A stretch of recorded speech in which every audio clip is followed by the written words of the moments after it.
my bookshelf at home, I've got two of these volumes, which I bought some time ago. They're first editions of The Outline of History by H.G. Wells. You might know H.G. Wells as being quite a famous futurist writer, Time Machine, and various other books, famous book, War of the Worlds. It's really interesting, it's his first edition. It's written in 1920. It's written shortly after World War I. And when he writes it, in the last chapter of it, he talks about what the future's going to look like, about this new League of Nations that's been set up and how it might be the start of world peace. If he'd had a time machine, he'd know he'd got that wrong. Because around 20 million people died in World War I. And in World War II, it was over 80 million. And there's been plenty of other wars since. That count is well over 100 million in terms of people who died of wars in the 20th century. And that's not including people that died from other aspects of war. So as we stand here, socially distanced in our bubbles, refusing to allow this virus that's going around at the moment to take its hold and stop our traditions from taking place, I think the moment is even more poignant. Over 1 million people have had the virus and died from the virus. Many more millions have had it and suffered as a result. And politicians, with some reason, have compared it to war. They've used language that's talked about the war on the virus. And there are similarities. The virus means that we've got nurses and doctors who are caring for patients who have died.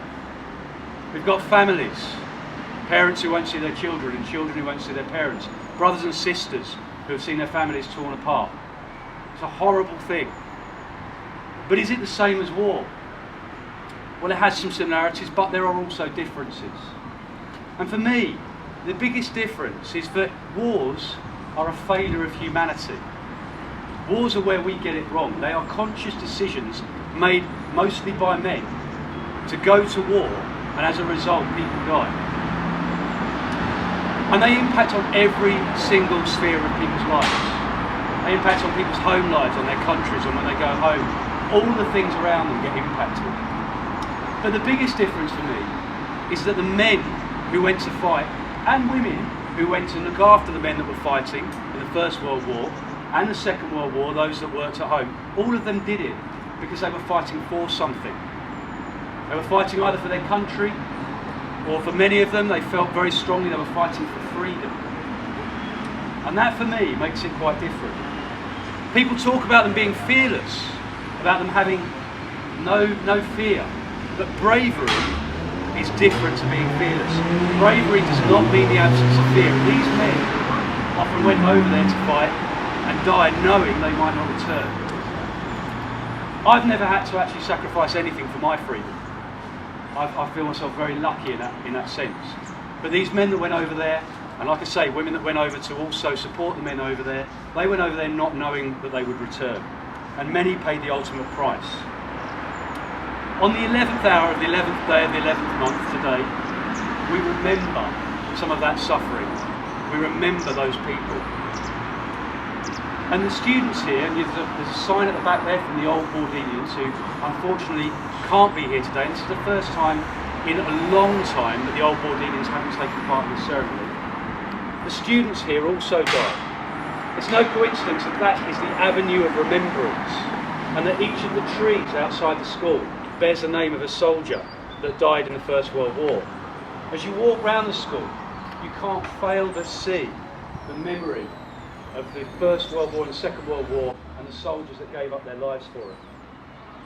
I consider it a really small ask to spend 1 minute remembering all the people from wherever they are from, whatever nationality, whatever period of time that have died in wars, but especially for where this started, which is World War I. This person in this book coined the phrase, the war to end wars. Unfortunately, he was wrong. And so this minute for us should be remembering those people that have died and hoping that we never have anything like it again. I've got a very brief thing from the Old Bordenians just to read to you. It's usually this time for the Old Bordenian Association to support the memorial event at the school.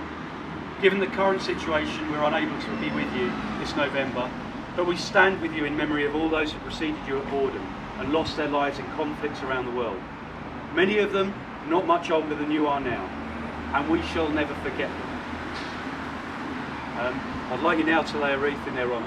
Thank you.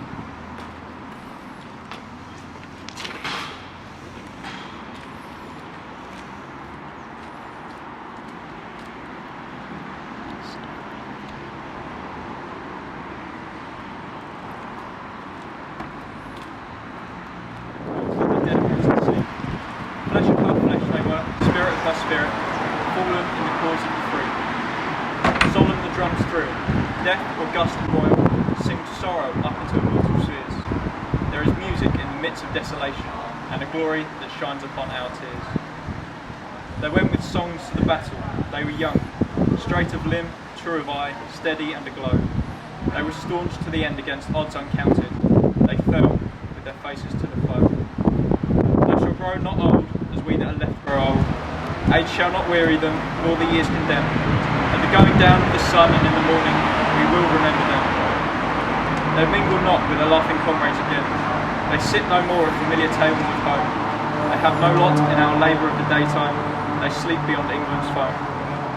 Where our desires are and our hopes profound, felt as a wellspring that is hidden from sight, to the innermost heart of their own land they are known, as the stars are known to the night.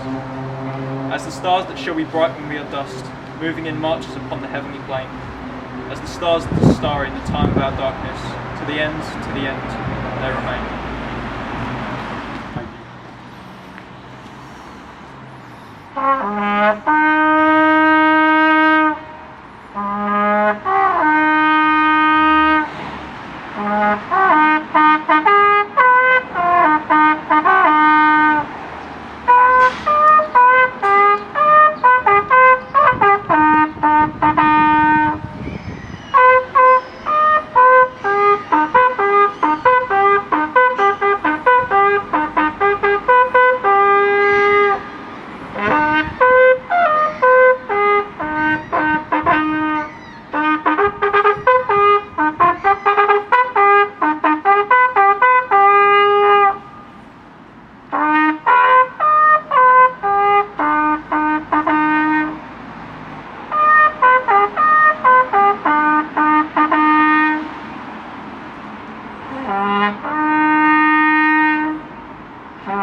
Thank you.